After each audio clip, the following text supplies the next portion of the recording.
Better Call Harry is helping a family who's already been through a lot of trouble. A hurricane forcing them out of their home. Well, they found a new one for rent inside Gwinnett County, but the for rent sign went back up after they moved in.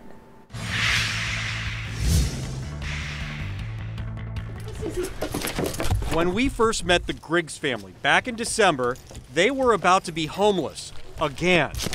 You have no idea how tired we are. 2 months earlier, the Griggs were renting this home in Panama City. They were inside when Hurricane Michael hit hard. You can see the tornado winds. You can actually see it whirling around the house. It sucked the whole wall out. With the house trashed, they left Florida to stay with family in Lawrenceville. That's when Sarah Griggs found this Craigslist ad for a 3-bedroom house. $2,000 to move in, pets accepted. Stay back. It was a perfect fit.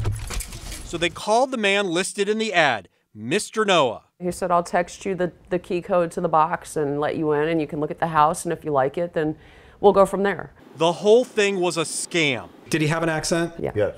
Mr. Noah hacked into the lockbox, giving them access. He emailed a phony lease. Tenants acknowledge receipt of landlord's rules. What rules? Pay me and I never give you your money back? Yes. They signed the lease and wired $2,000 to a crook. A few days later, Frank saw a man putting up a for rent sign in the yard. Surprise. If you didn't rent this house from, had a shirt on, said American Homes, pointing to a shirt. If you didn't rent this house from American Homes, you got scammed. And then he laughed. At first, American Homes for Rent allowed the Griggs to stay.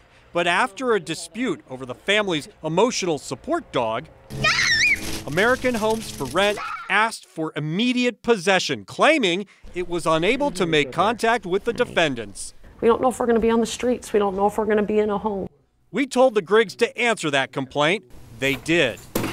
Mr. or Mrs. Griggs, I did receive your answer that you filed, which you did pro se. We were under a lot of pressure to find a place to live. And because of their response, the judge heard their story and had some questions for the plaintiffs. Then why an affidavit from you on November 20th that says plaintiff has been unable to make contact with defendants to determine how access to the property was obtained or any other detailed information? This was notarized by you on November 20th. Sounds like that's false. The Griggs were allowed to temporarily stay put, provided they pay rent. Victims of a hurricane, victims of a scam. For anyone who gets an eviction notice from the county, there's a deadline on that notice to respond. And if you do, like the Griggs, you get your day in court. Their next court hearing is this Wednesday, but after getting help from a local church, they've decided to move.